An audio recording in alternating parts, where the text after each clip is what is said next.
Bom dia amigos, amigas, todas que nos acompanham aqui no nosso podcast Mesa de Debates de Tudo Um Pouco e falando hoje com vocês aqui no nosso Notícias Comentadas, algumas notas, alguns pesares, outros talvez nem tanto, mas ao longo aí do nosso programa, do nosso programete, estaremos aqui explicando melhor, falando melhor a respeito para vocês que estão nos acompanhando. E por hora é isso. Vamos que vamos aí tocando nossas atividades. Bastante coisa para falar, até com aquele resuminho chique de sempre, né?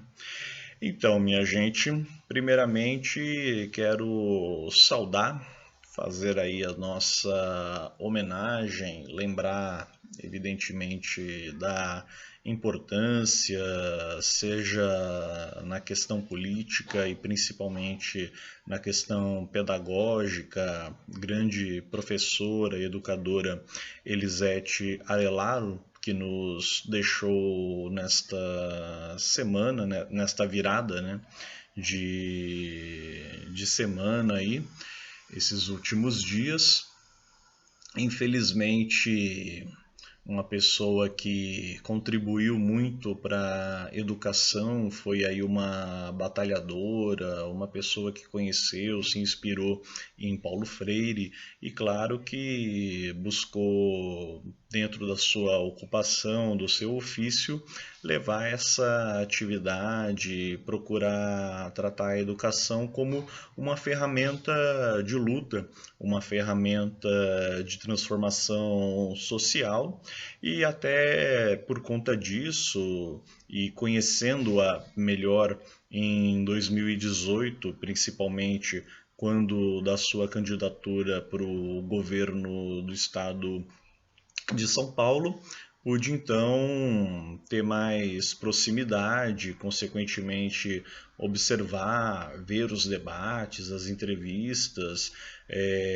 Acabou sendo, na ocasião, até a minha candidata, minha primeira opção no primeiro turno para o cargo de governadora de São Paulo, nas eleições aí de 2018, em que João Dória acabou derrotando Márcio França no segundo turno.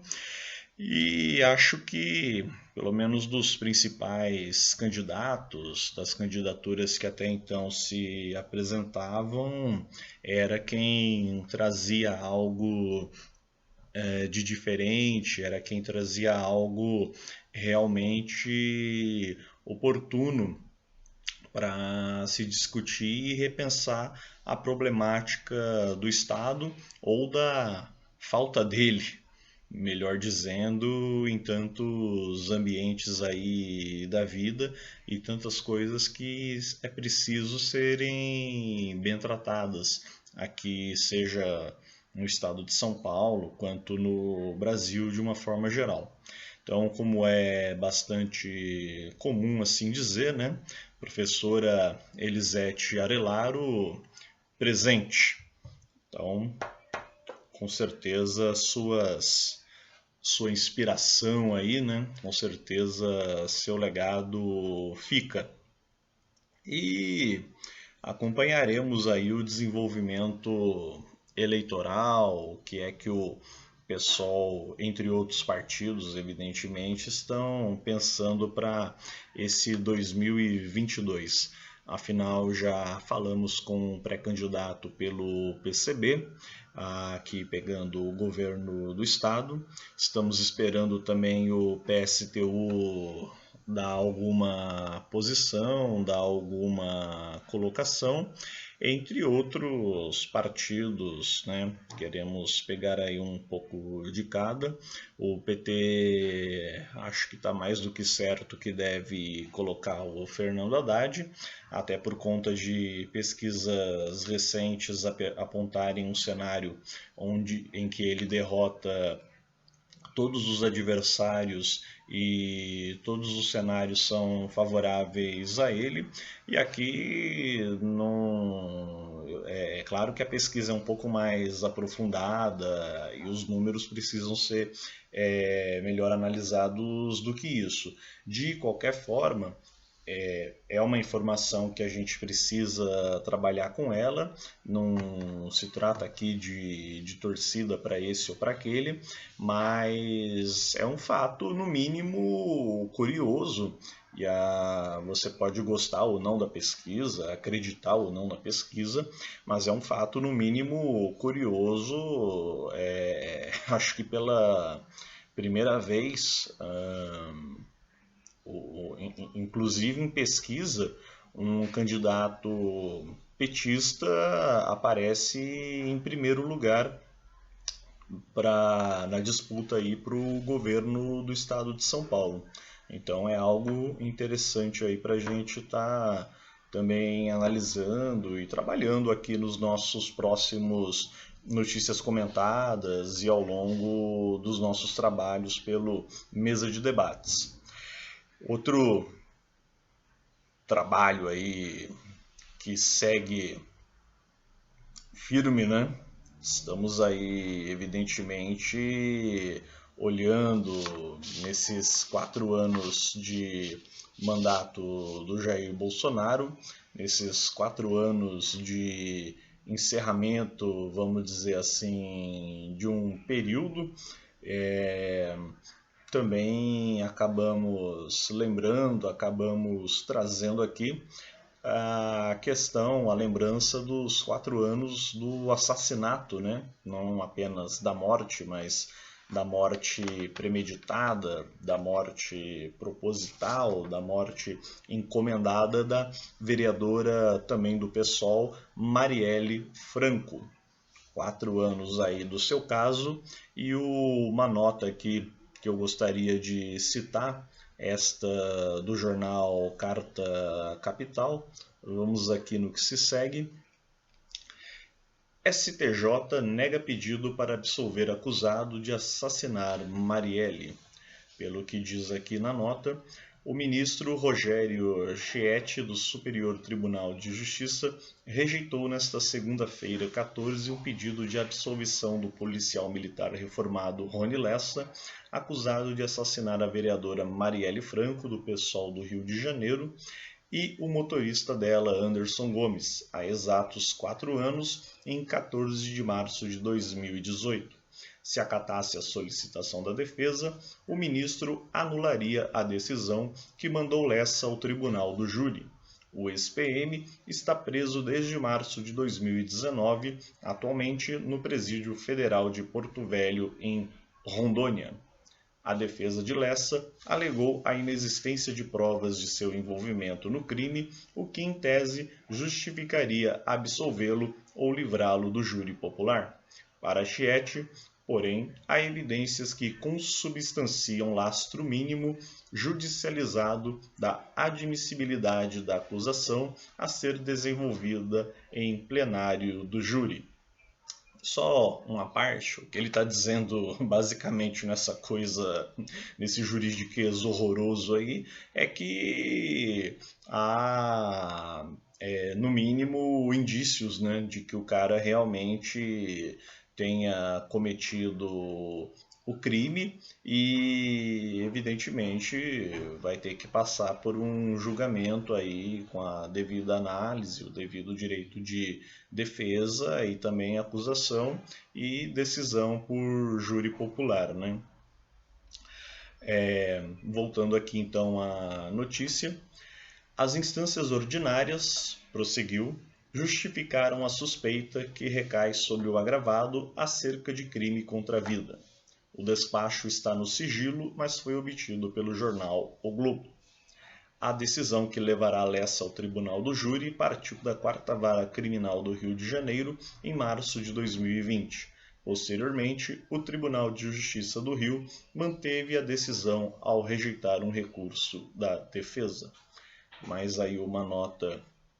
O jornal hoje, aliás, está um pouco tétrico, né? Falando aí bastante de morte, mas Temos que também lembrar a morte, ainda mais esse tipo de morte, é um caráter típico do capitalismo, esse sangue derramado, esses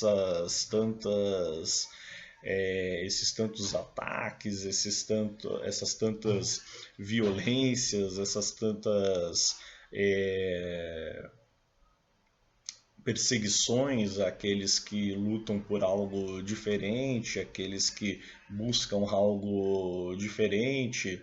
Isso aí é um tanto quanto típico. E claro que eu já estou esperando vir o pessoal falar das mortes do socialismo, do comunismo, o Stalin, o Mao Tse Tung, o blá blá blá blá blá blá. Bom, eu tô ó, pro Stalin e pro Mao Tse Tung ou qualquer outro aí que você queira falar, o Fidel Castro, não sou advogado de ninguém, mas para debater história, a gente tem aqui o canal que, aliás, convidamos todos vocês a estarem curtindo, compartilhando, se inscrevendo, assistindo e, claro, por que não, criticando, falando, concordando, dando a sua opinião. Entra aí, né? Coloquem aí, claro, o mínimo de respeito a gente evidentemente pede, mas a participação educada de todo mundo é sempre muito bem-vinda.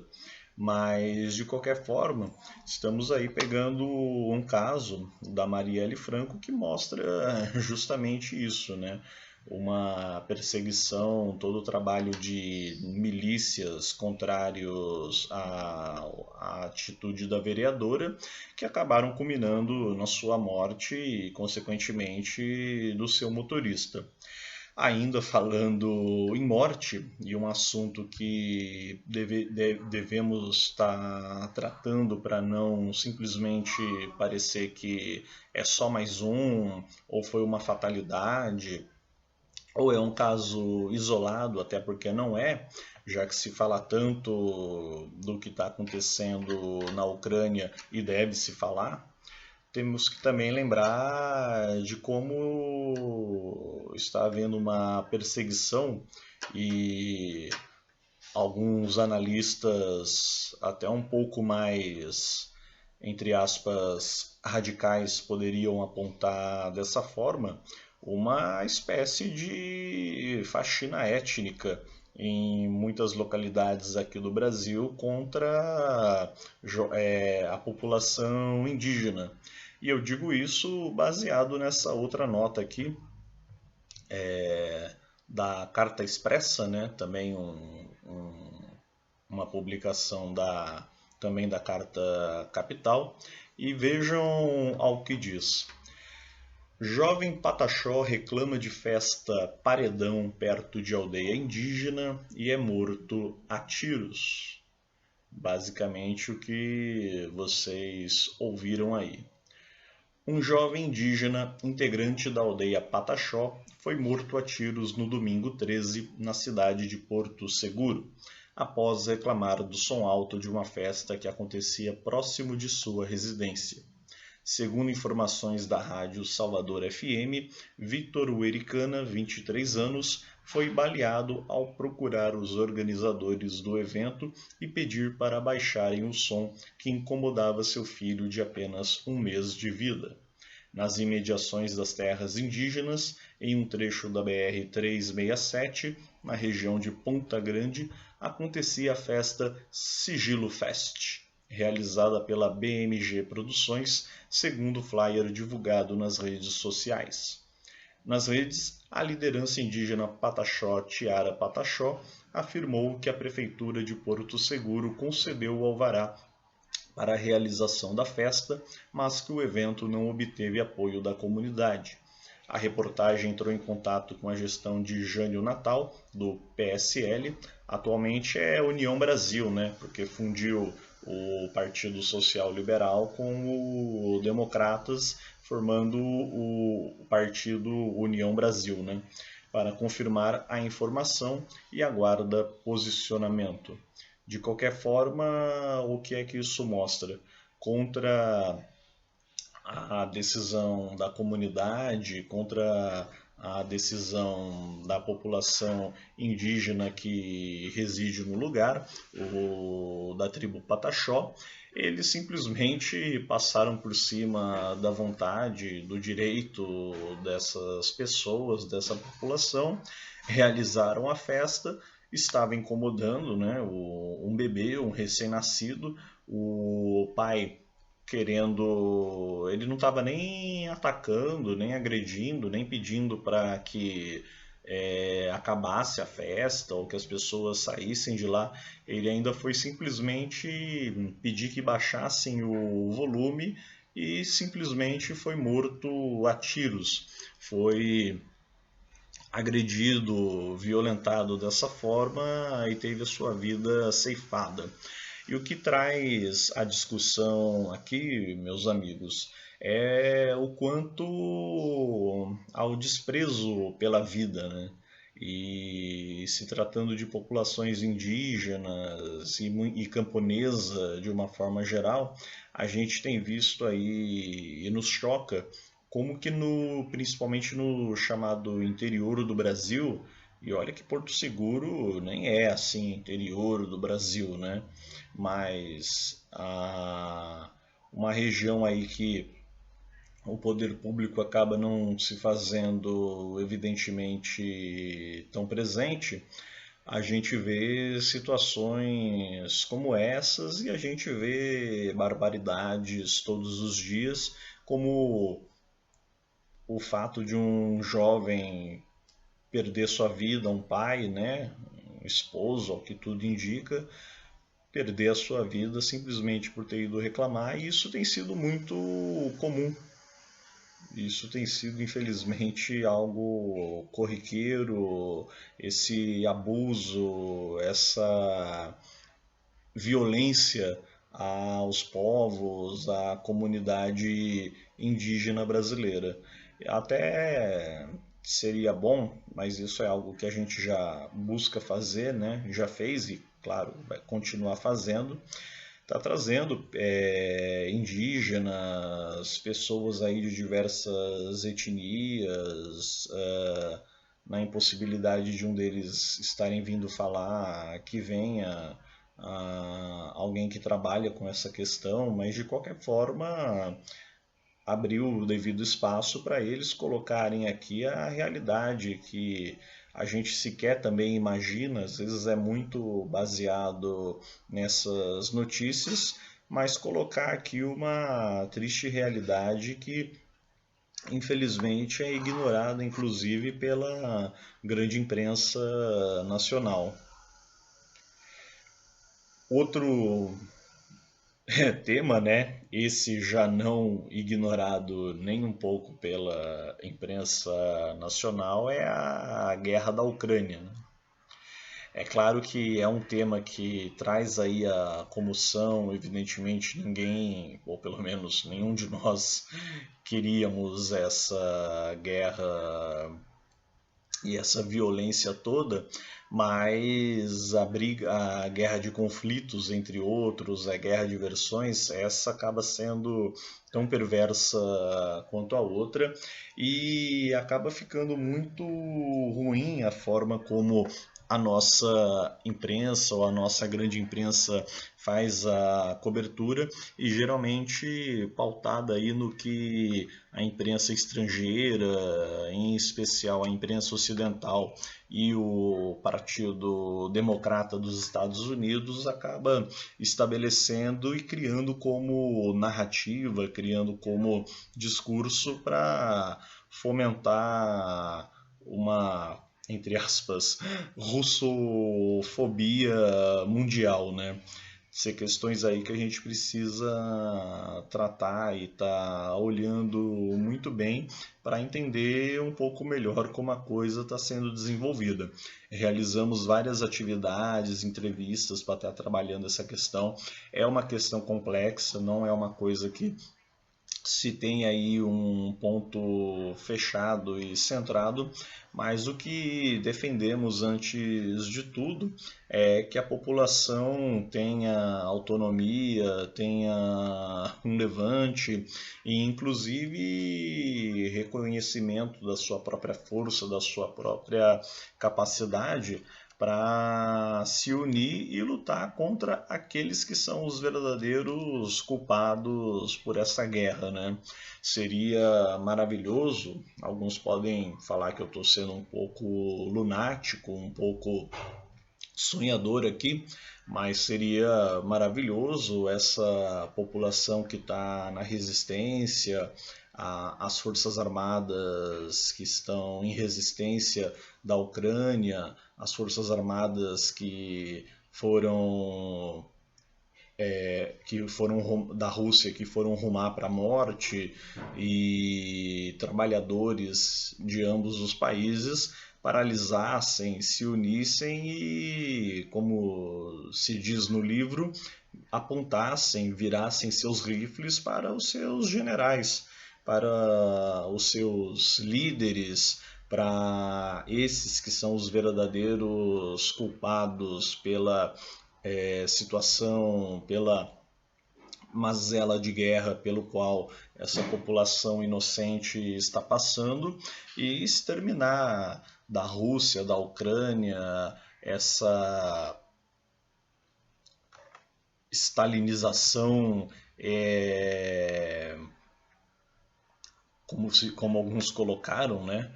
Essa perseguição que o Putin vem fazendo, assim como o governo burguês ucraniano, também o nazifascismo ucraniano e, claro, o imperialismo representado aí pelas intervenções da OTAN e dos Estados Unidos.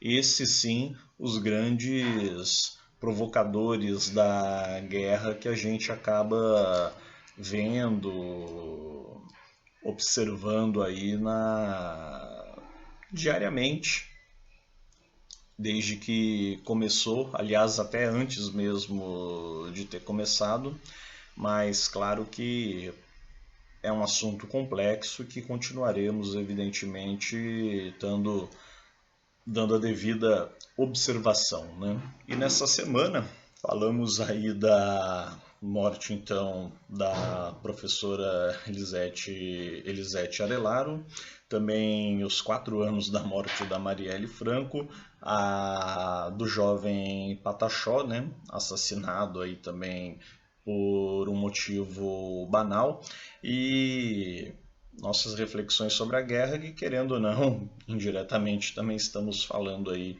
infelizmente, de morte, né? Uma questão traumática aí da guerra, entre tantas outras. Uma que essa não falo com tristeza, também não estou aqui comemorando, celebrando nem nada, até porque acho que ele deveria ter pago em vida, mas ter pagado, né? Ter pagado em vida é a morte aqui do Cabo Anselmo, famoso Cabo Anselmo, que, se outrora, aí cabe a discussão, era um militante de esquerda, era um, vamos dizer assim, agitador de movimentos, protestos, até que foram usados como desculpa para a ditadura, para a intervenção militar em 64. Depois, nos anos 60, já com testemunhos, coleta de provas e também até anos depois as próprias entrevistas, as próprias declarações do tal, ele acabou se tornando um agente duplo, um traidor, um famoso X9, e suas ações, suas traições, suas delações acabaram culminando na morte de vários companheiros, vários militantes de grupos, inclusive grupos armados de resistência ao regime militar, culminando inclusive com a morte da sua companheira grávida, né? À época até eu não sei se posso chamar aí de esposa, né? Mas enfim, a sua companheira no momento grávida, uma combatente também, assim como outros colegas, acabaram tendo suas vidas ceifadas por conta das traições, das delações aí do Cabo Anselmo. Ele acabou aí já dos anos 80 para cá, sendo uma figura um tanto quanto lendária, né? Lembramos muito aí nos livros de história, sempre acaba tendo uma referência ou outra a ele, e agora, novamente, ele reaparece aí, agora para encerrar de vez suas ações, suas atividades nesse mundo,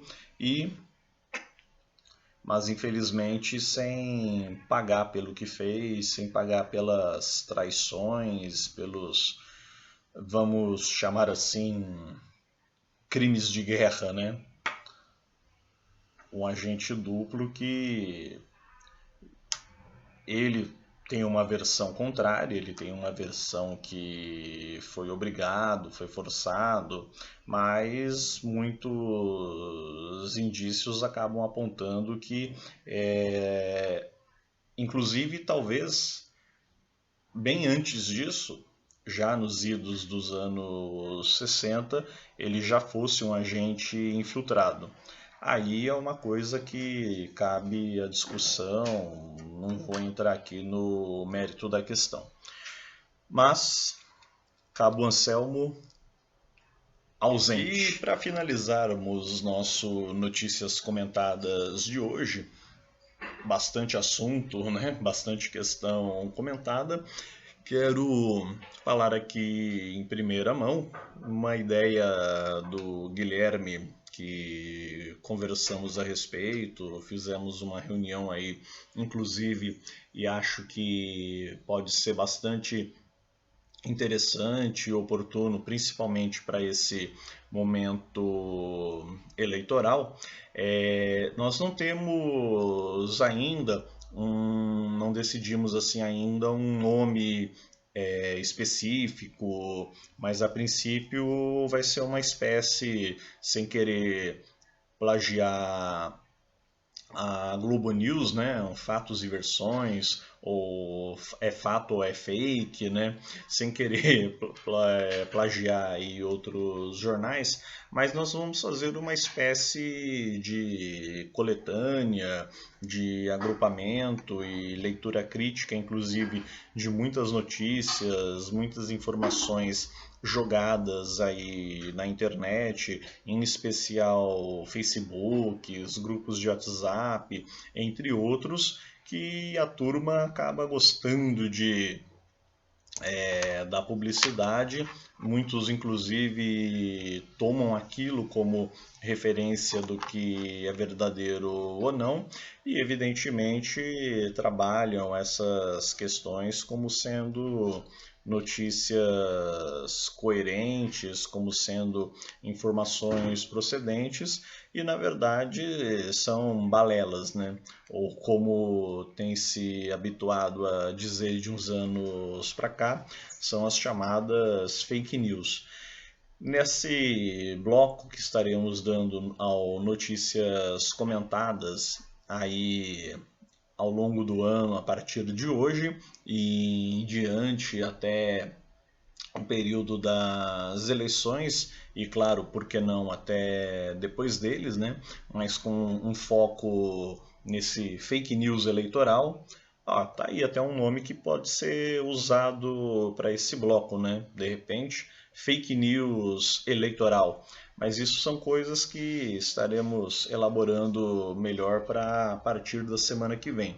Hoje, evidentemente, é mais um programa apresentação, é mais um bloco aqui para vocês estarem cientes do que será falado, do que será tratado. É uma apresentação realmente para você ouvinte, você telespectador. E lembrando, né? Isso aqui é uma ferramenta poderosa, não podemos descartar esse detalhe. Aliás, até peço para aqueles que quiserem e assim puderem, vocês podem ter aí acesso ao meu WhatsApp. Claro que a gente vai estar fazendo o nosso trabalho investigativo, o nosso trabalho jornalístico, mas vocês podem também contribuir, tendo acesso aí ao meu código 12 991076308.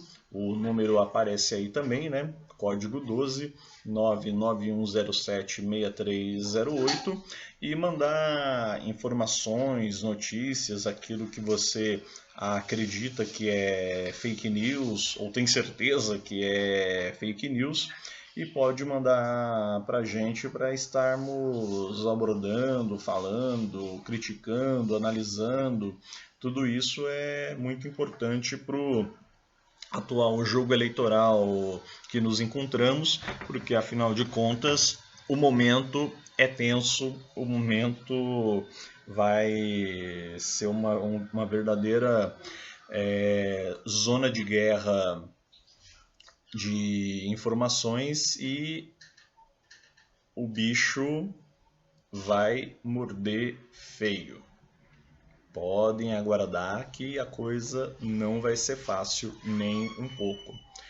Mas, como eu disse, esse é um bloco no dia de hoje mais apresentação. Não vou trazer aqui logo de cara nada nesse sentido, mas com certeza para a semana que vem preparar algo interessante. Já vim aqui com informações legais e, claro, como eu disse, né? Você tem aí também uma ferramenta poderosa de diálogo com a gente. Nos comentários aqui do vídeo também vocês fiquem à vontade. E vamos aí, né? Vamos combater as fake news eleitoral.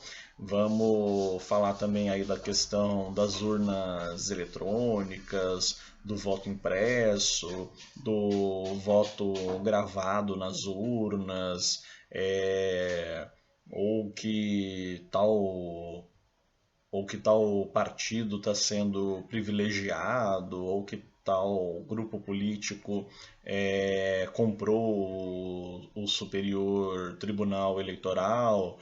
Então, tudo isso a gente precisa ter bastante cuidado e avaliaremos, né? Estaremos aqui, evidentemente, lendo e trazendo para vocês todas essas questões. Mas, minha gente, obrigado aí pela companhia. Vamos nos despedindo. Uma ótima sexta-feira e resto de semana. E tchau!